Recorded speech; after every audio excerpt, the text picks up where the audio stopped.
Cambiar un poquito con el análisis de una encuestadora, de una empresa de encuesta, digamos. Rodrigo Zambrano es director ejecutivo de Research Chile, exactamente.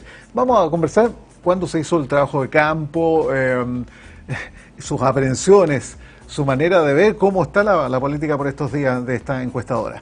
Bienvenido, Rodrigo, ¿cómo estáis?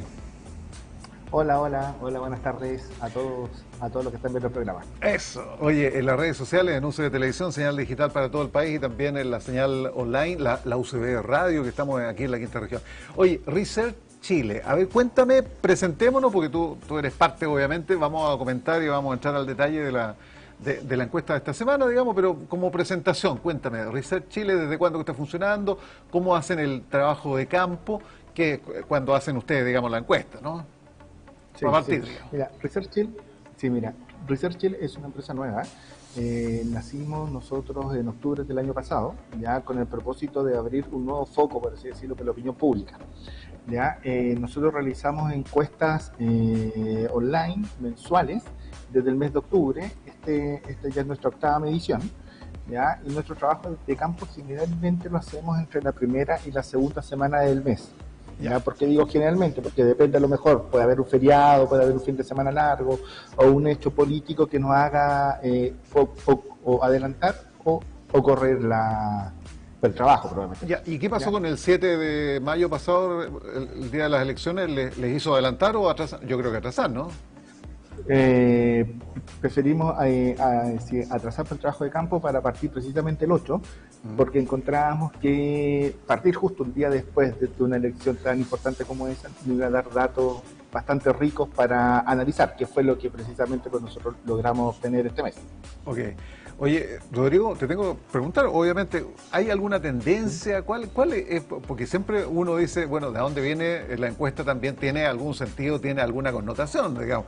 Todos generamos, todos somos parte de algo, ¿no es cierto?, en el ámbito de la política. Entonces te pregunto abiertamente, ¿cuál es la tendencia, cuál es el punto de vista político de ustedes, digamos?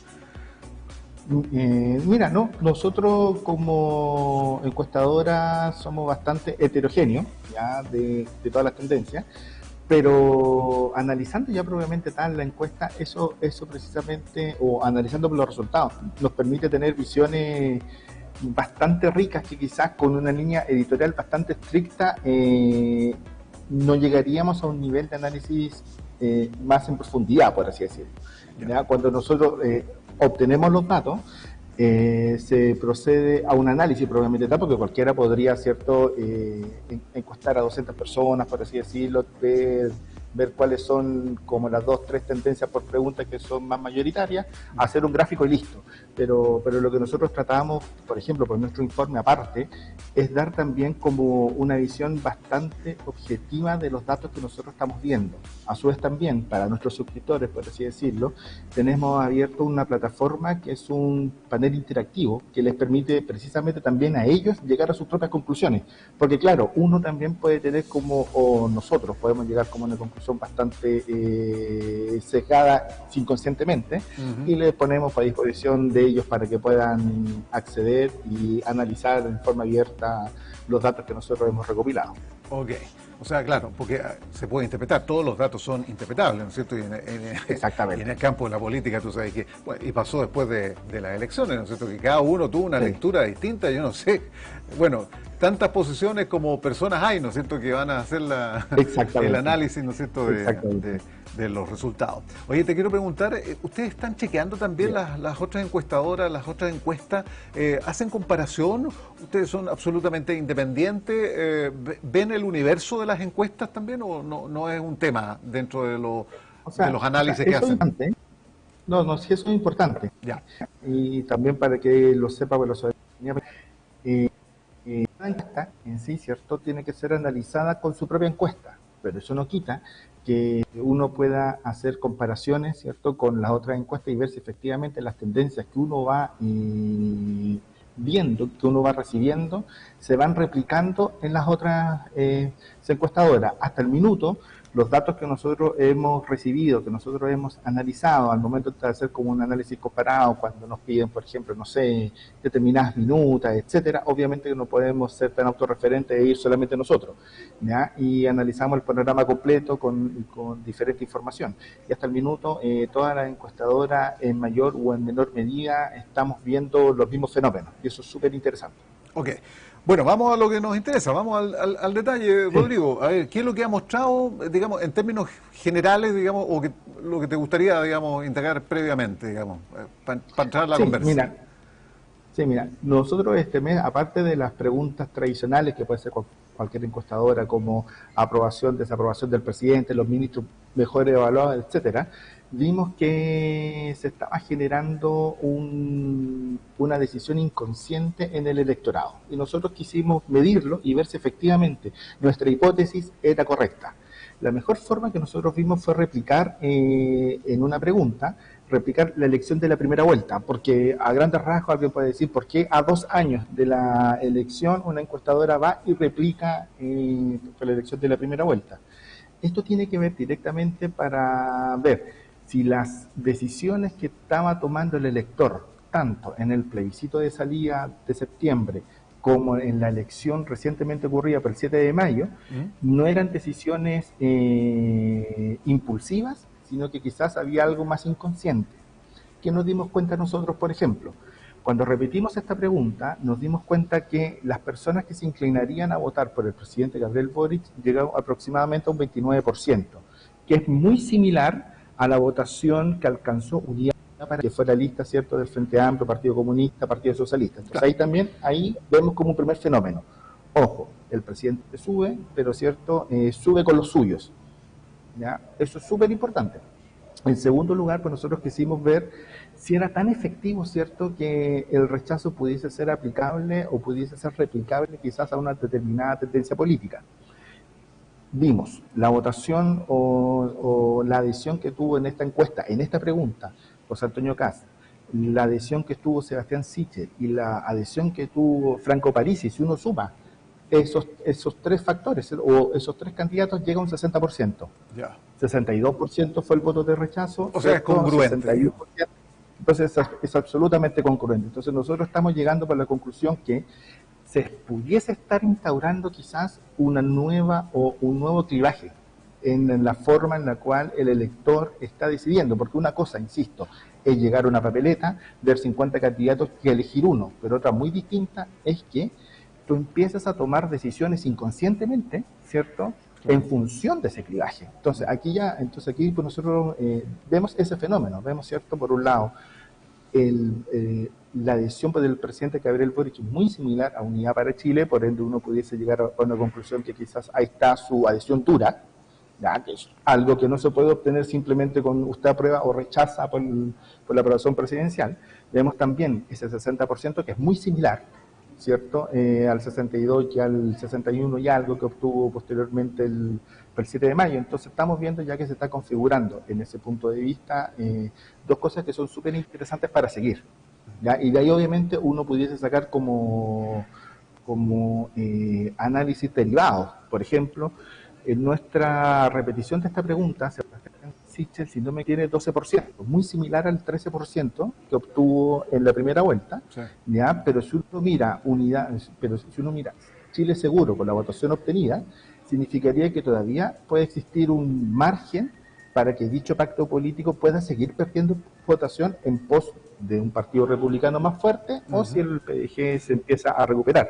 Entonces ahí también se obtiene 3 análisis bastante ricos, más allá de repetir precisamente cierta pregunta. Oye, entretenido, ¿eh? Pero todo es interpretable, vuelvo a insistir, ¿eh? Tú puedes leer ahí como estimes conveniente, digamos, entretenido. Sí. No, y lo bueno es que uno ahí posteriormente, empieza a ver patrones que se empiezan a repetir en mayor o en menor medida. Entonces, eso es súper interesante.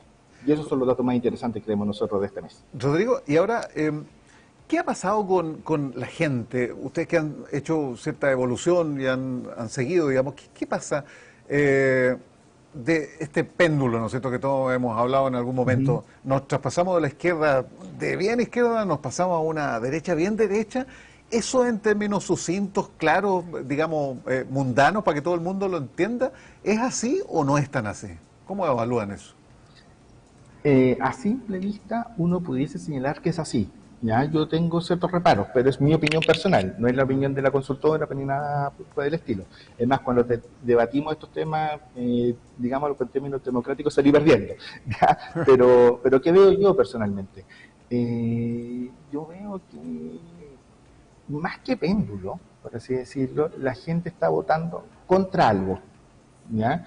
Quizás el péndulo no es en función de izquierda o derecha, por así decirlo, sino que es a situaciones del momento. Estábamos, ¿cierto?, en el 2020 con una situación A, y esa situación A es absolutamente distinta a la situación que tenemos ahora. ¿Ya? Y por ende, como cambia la situación, cambian los valores, y eso hace que quizás el partido o el sector que mejor logre interpretar esos nuevos valores es aquel que se lleva, por así decirlo, por el mayor botín.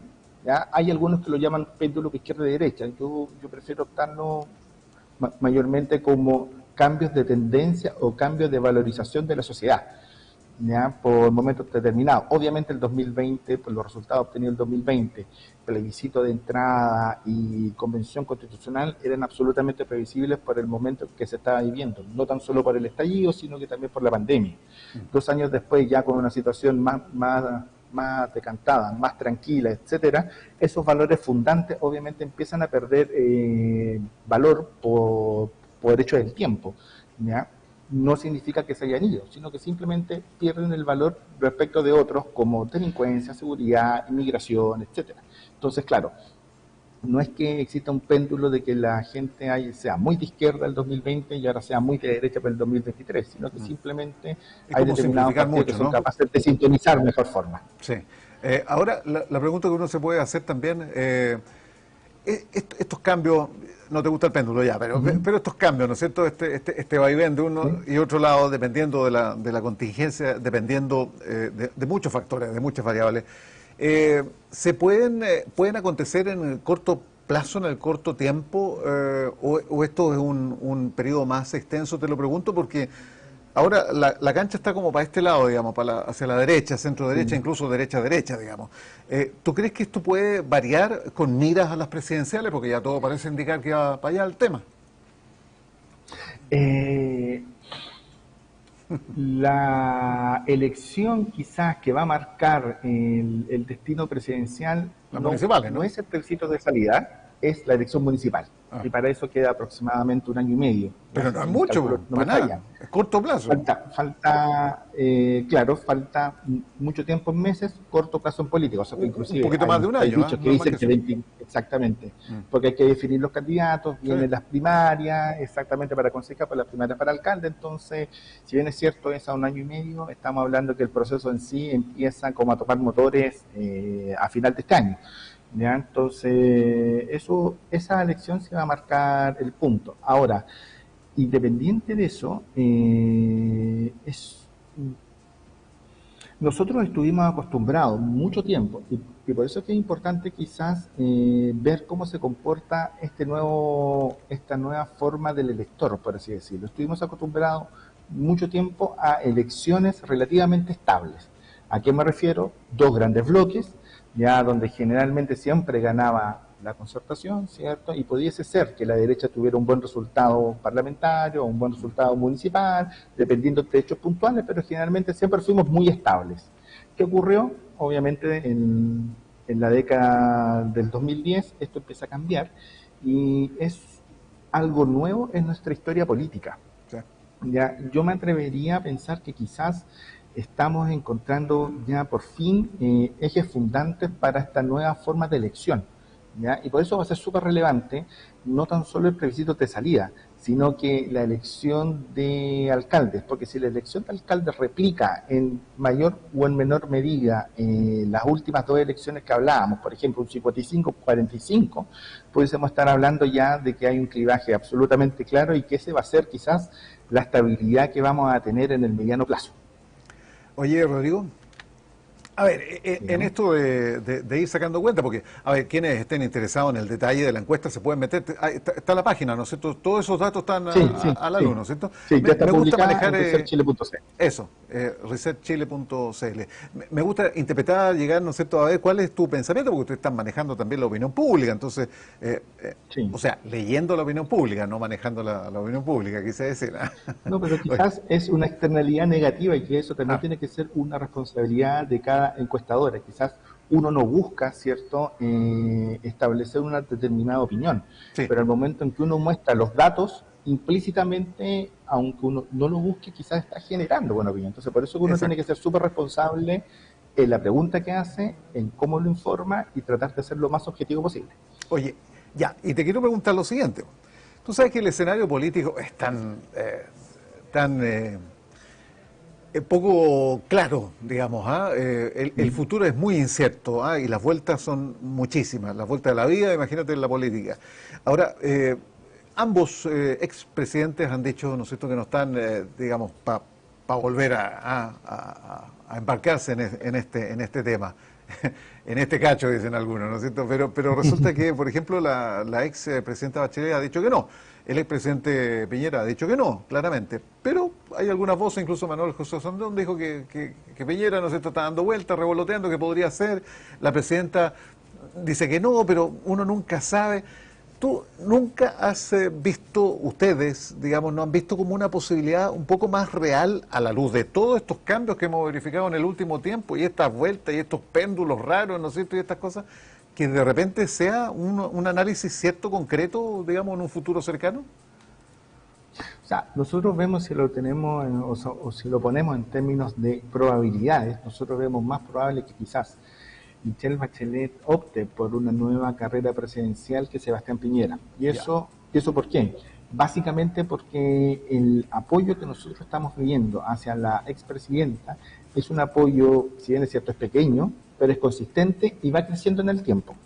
¿Ya? Entonces, eso hace que quizás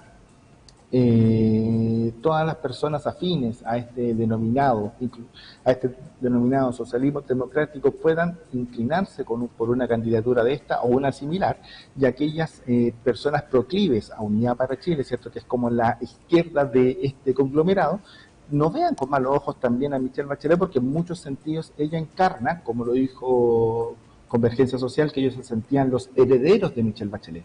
Entonces, es una figura que une, y quizás hoy por hoy viene siendo la única figura que une a estos dos conglomerados. Eso es lo que nosotros vemos que quizás como una ella tabla de tenga como una salvación, mayor dices tú, probabilidad. Rodrigo. O más que una tabla de salvación, como la persona de unión, Ya. que es la persona capaz de establecer puente entre estos dos mundos. Se entiende. Sí, porque ¿quién más? ¿Elizalde será otra posibilidad? ¿Carolina Toá? No sé, ¿Marcel? O sea, de acuerdo a nuestra encuesta, nosotros tenemos una figura muy fuerte en Unidad para Chile siempre, que es Camila Vallejo. ¿Ya? A nosotros Camila Vallejo siempre ha estado dentro de los 3 primeros lugares, salvo elementos puntuales o salvo momentos puntuales. ¿Ya? Que fue, por ejemplo, en el indulto y que fue el mes pasado. En Oye, el otro perdón, sector, ustedes la ven, pero dígame, presidencial absolutamente, digamos, para la próxima elección en 3 años más, ¿no? nosotros vemos, y el análisis que nosotros hacemos es que Camila Vallejo hoy por hoy está tomando el lugar que dejó vacante Daniel Jadwe. No es capaz todavía de aglutinar a nuevas personas, ¿ya? De llamar para nuevos electores, pero sí ha sido capaz, por así decirlo, como de llevarse a su rancho los suyos, ¿ya? Sin quererlo, sin buscarlo, o quizás hay una estrategia por detrás, pero vemos que ella es capaz de o ha sido capaz de llevar a su molino, ¿cierto?, el agua proveniente de Daniel Jadwe, que lo dejó vacante después de la primaria. Ujú. Pero viene siendo hoy por hoy quizás la única figura. Por el otro lado, por este socialismo democrático, etcétera, vemos bastante disperso, pero hay figuras que se nos están repitiendo. Carolina Toá, María Marcel, y hoy por hoy también, si se pudiese establecer como en ese nicho, Michelle Bachelet. Hay que ver qué pasa, por ejemplo, con Álvaro Elizalde en, en los próximos meses, por así decirlo. ¿Ya? Porque si bien es cierta figura fuerte, es una figura políticamente conocida, estaba en el Senado y por ende cualquier persona que aspire a una carrera presidencial estando en el Congreso inmediatamente pues le resta puntos. Entonces hay que ver cómo se comporta ahora él como ministro se expresa y ver si efectivamente esto lo puede catapultar la tercera persona o la cuarta persona con opciones de este otro mundo, por así decirlo. Okay. Oye, Rodrigo, entrete la conversa. Oye, nos juntamos la próxima para seguir analizando, dándole una vuelta, ¿no es cierto?, a esta política contingente que tanto gusta, que tanto variables nos pueda presentar, ¿no es cierto?, en un determinado momento. Ustedes hacen encuestas mensuales, así que obviamente en un mes también suceden varias cosas, se abren nuevas ventanas y bueno, podrían ser perfectamente conversadas. Cosas que ni siquiera habíamos pensado en el día de hoy, ¿no es cierto?, pueden abrirse en próximamente. Rodrigo, te agradezco mucho y estamos en contacto, pues. Estamos en contacto y gracias a ti y a todos por lo que vieron en este programa. Un saludo. Hecho. Chao, chao. Oye, ahí está Rodrigo Zambrano, entonces, como habíamos presentado, director ejecutivo de Research